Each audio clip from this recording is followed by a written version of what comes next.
Hello friends, कैसे हैं आप सब। उम्मीद है आप लोग अच्छे होंगे। तो बीएससी क्लास में आपका स्वागत है। आज हम लोग आप लोगों की डिमांड के अनुसार पूछ रहे थे आप लोग कि सर इम्पोर्टेंट क्वेश्चन बता दीजिए यूनिट वाइज। तो BSc first year semester first zoology का जो है सिलेबस, उसमें यूनिट वाइज जो इम्पोर्टेंट क्वेश्चन है आपके एग्ज़ाम में 2022 में एक्सपेक्टेड हैं, उसको आज बता रहा हूँ मैं। तो इसमें अगर लॉन्ग टाइप में देखा जाए, फर्स्ट यूनिट जो है हमारी, फर्स्ट यूनिट में देखो, give an brief account of plasma membrane. Plasma membrane पे लॉन्ग क्वेश्चन पूछा जा सकता है। सेल सेल इंटरेक्शन, इस पे शॉर्ट नोट्स आ सकता है। Cell cell interaction, endo membrane system, ठीक है, इंडो मेम्ब्रेन सिस्टम, इस पे भी शॉर्ट नोट पूछा जा सकता है फर्स्ट यूनिट से। अगला है right short note on endocytosis and exocytosis. Endocytosis या एक्जोसाइटोसिस में शॉर्ट नोट पूछा जा सकता है और उसमें डिफरेंस भी पूछा जा सकता है, डिफरेंट इंडोसाइटोसिस एंड एक्जोसाइटोसिस। अगला इसमें एक्सपेक्टेड क्वेश्चन है short notes on cell junction and cell adhesion. Cell junction और सेल सेल इंटरेक्शन काफ़ी इम्पोर्टेंट है। तो ये पहली यूनिट से बहुत ही इम्पोर्टेंट क्वेश्चन है। अगली यूनिट है यूनिट सेकंड यूनिट में structure and function of mitochondria 100% आप लिख के ले लीजिए। अगर आपका एग्जाम लॉन्ग आंसर आपके में पूछे जा रहे हैं तो सेकंड यूनिट से माइटोकॉन्ड्रिया तो पक्का पूछा जाएगा, और स्ट्रक्चर एंड फंक्शन ही पूछता है, हमेशा पूछा जाता है structure and function of mitochondria. फिर है सेकंड शॉर्ट नोट में, इसमें क्या पूछ सकता है सेकंड यूनिट में, राइबोसोम पे शॉर्ट नोट या साइटोस्केलेटन, माइक्रोफिलामेंट या माइक्रोट्यूब्यूल्स, ठीक है। इसमें गोल्जी बॉडी, एंडोप्लाज्मिक रेटिकुलम, उस पर भी शॉर्ट नोट पूछ सकता है। जो छोटे छोटे टॉपिक हैं आप लोग इसको मैन पॉइंट याद कर लीजिए। और बता दूं, अच्छे मार्क्स तभी मिलेंगे जब पॉइंट वाइज लिखोगे। अगर पॉइंट वाइज लिख रहे हो, पॉइंट ऑफ, तो आपको बहुत अच्छे मार्क्स मिलेंगे, पूरे में पूरे मिलने की चांस है। तो शॉर्ट नोट जो हैं सेकेंड यूनिट में राइबोसोम, साइटोस्केलेटन, जितने भी सेल ऑर्गेनेल्स हैं उस पर पूछा जा सकता है। तीसरी जो यूनिट है हमारी न्यूक्लियस एंड क्रोमेटिन स्ट्रक्चर, इसमें chemical structure and base composition of DNA and RNA. DNA और आरएनए का जो बेस कंपोजिशन और केमिकल स्ट्रक्चर है, इस पे आपसे लॉन्ग क्वेश्चन पूछा जा सकता है, ठीक है। डबल हेलिक्स मॉडल पूछा जा सकता है, क्रिक और वाटसन ने जो दिया था। और शॉर्ट नोट की बात की जाए थर्ड यूनिट में, तो इसमें difference between DNA and RNA बहुत ही इंपॉर्टेंट क्वेश्चन है। इसको रट के जाना, एकदम 100% आने की प्रोबेबिलिटी है इसकी। अगला है स्ट्रक्चर ऑफ क्रोमोसोम। क्रोमोसोम के स्ट्रक्चर पे क्वेश्चन पूछे जा सकते हैं। Structure and function of nucleus, types of DNA and RNA, ये भी बहुत ही इंपॉर्टेंट है। इसमें difference between DNA and RNA और टाइप्स ऑफ डीएनए आरएनए, ये दो बहुत ही इम्पोर्टेंट हैं, ठीक है, 2022 के लिए। अगला यूनिट है हमारी fourth unit, cell division, cell cycle and cell signalling. इसमें से शॉर्ट नोट तुमको सेल साइकिल पे पूछता है सीधे। मियोसिस माइटोसिस तो रट ही लेना है, क्योंकि अब देखो ये अगर अच्छे से तुम थ्योरी इसकी पढ़ोगे तो तुम्हारे लॉन्ग भी कंप्लीट हो जाएंगे, और शॉर्ट देखो थ्योरी पढ़ लो, लॉन्ग तुम्हारे कंप्लीट ही हो गए। और शॉर्ट के लिए मैंने ऑलरेडी जूलॉजी के इतने सारे क्वेश्चन प्रैक्टिस डाल दिए हैं, जितने भी मोस्ट इंपॉर्टेंट हैं उससे आप आसानी से प्रैक्टिस कर सकते हो, ठीक है। तो फोर्थ यूनिट में सेल साइकिल, माइटोसिस, मियोसिस और सिग्नल ट्रांसडक्शन और रिसेप्टर, ये 5 पॉइंट हैं जिस पर शॉर्ट नोट पूछने की 100% प्रोबेबिलिटी है। इससे बाहर कुछ नहीं जाएगा अगर इतने क्वेश्चन आप तैयार कर लेते हो। और बहुत छोटे छोटे हैं, कम समय में ही तैयार हो जाएंगे। और उधर में आपका जो है तैयार भी करवा रहा हूँ अभी माइटोकॉन्ड्रिया, प्लाज्मा मेम्ब्रेन, ये हो ही चुका है। आज हो सकता है, अभी मुझे टाइम मिलेगा तो राइबोसोम का भी लेक्चर डाल दूंगा, क्योंकि एक लेक्चर शूट करने में, कंटेंट तैयार करने में लगभग 4 से 5 घंटे लग जाते हैं, तो टाइम भी बहुत लगता है। तो राइबोसोम का आज मैं डाल दूंगा। तो आपके एग्ज़ाम से पहले कोशिश करूंगा जितने भी ये लॉन्ग और शॉर्ट आंसर टाइप क्वेश्चन हैं इसको कंप्लीट करवा दूंगा। तो अगली यूनिट देखते हैं हम लोग, फिफ्थ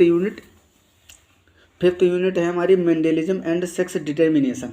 इसमें लॉन्ग आंसर कहाँ से आएगा, लॉन्ग क्वेश्चन पूछ सकता है मोनोहाइब्रिड एंड डाईहाइब्रिड क्रॉस पर।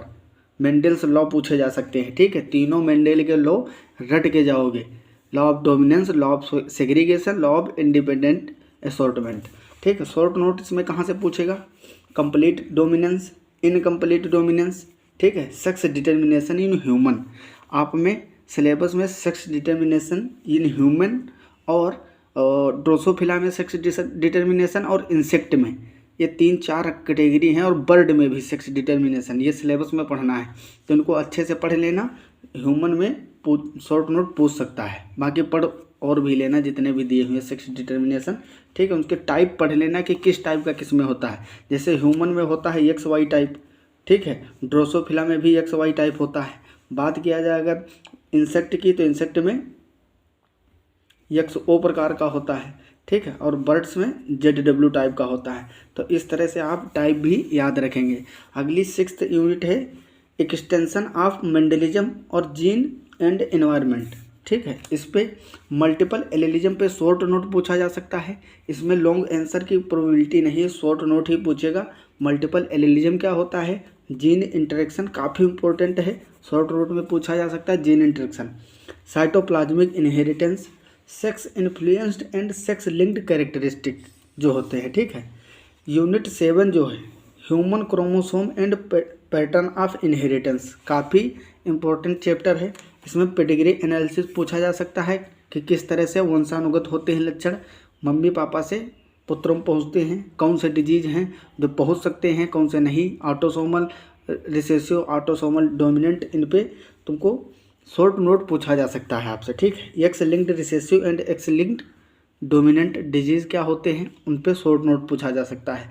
लास्ट और 8वीं यूनिट है हमारी immune system and it's component. तो इम्यून सिस्टम में structure and function of immunoglobulins, इनको रट लीजिए। Immunoglobulin gamma, immunoglobulin alpha, immunoglobulin epsilon, immunoglobulin mega, जितने भी हैं लगभग 5 टाइप की होती हैं। इसके स्ट्रक्चर एंड फंक्शन 100% यहाँ से शॉर्ट और लॉन्ग हर तरह के क्वेश्चन पूछने को मिल जाएंगे। ऑब्जेक्टिव भी यहाँ से मिलते हैं, इसको बहुत अच्छे से पढ़ लेना। इस यूनिट में जो ये पार्ट है इम्यूनोग्लोबुलिन्स का बहुत इंपॉर्टेंट है। और आपको डिफरेंस पूछ सकता है इन्नेट एंड एडाप्टिव इम्यूनिटी में, ठीक है। शॉर्ट नोट भी पूछ सकता है, और इस पर अगर पूछेगा तो मैक्सिमम चांस है कि डिफरेंस ही पूछे इन्नेट और एडाप्टिव इम्यूनिटी में।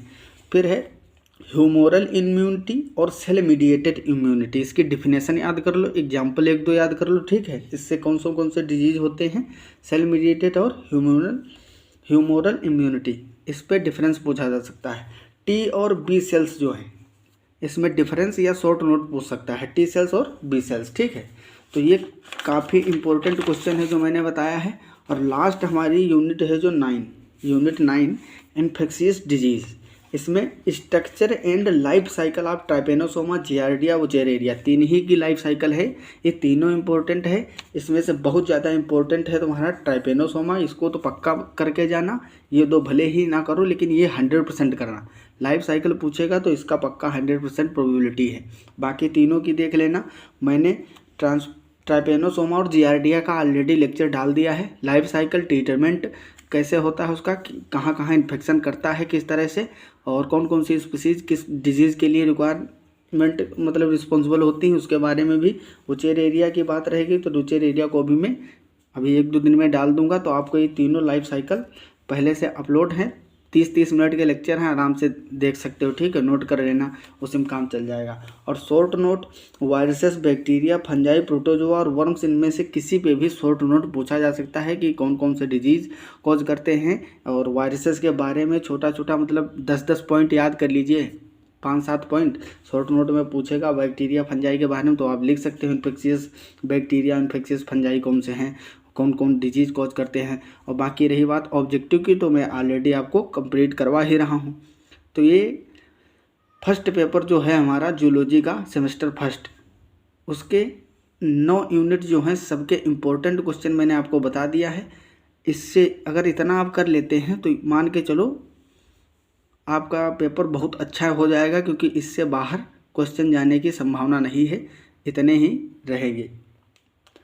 तो हमारा और आपका प्यारा सा channel BSc world Amar Singh अगर आप लोग नए हैं तो इस चैनल को सब्सक्राइब कर लीजिए, लाइक करिए, शेयर करिए। और अगर आपको इनका सॉल्यूशन चाहिए, एक एक शॉर्ट और लॉन्ग क्वेश्चन का सॉल्यूशन अगर चाहिए तो आप लोग कमेंट बॉक्स में कमेंट कर देना। तो मैं कोशिश करूंगा आपके एग्ज़ाम से पहले जितने भी ये टॉपिक हैं सबका विद सॉल्यूशन डिटेल एनालिसिस करवा दूंगा, ठीक है, सॉल्व करवा दूंगा। तो आप लोग कमेंट में लिख देंगे, जैसा आप लोगों का रिस्पांस होगा उसी तरह से आगे काम किया जाएगा। बाकी तो मैं लेक्चर डाल ही रहा हूँ, आपके ऑब्जेक्टिव की भी प्रैक्टिस करवा रहा हूँ बराबर। अब ऑब्जेक्टिव में जूलॉजी लगभग कंप्लीट हो चुका है, जेनेटिक्स का थोड़ा पार्ट बचा हुआ है और बॉटनी और केमिस्ट्री के भी ऑब्जेक्टिव करवा दूँ। बाकी आप लोग जैसा रिस्पॉन्स करेंगे कमेंट में उसी तरह से आगे, क्योंकि भाई पढ़ रहे हो आप लोग तो आप ही के जैसा बताओगे, जो रिक्वायरमेंट होगी उसी के अकॉर्डिंग चला जाएगा, ठीक है। तो मिलते हैं अगली क्लास में, अच्छे से पढ़ाई करते रहो। ऑल द वेरी बेस्ट, तब तक के लिए ओके बाय।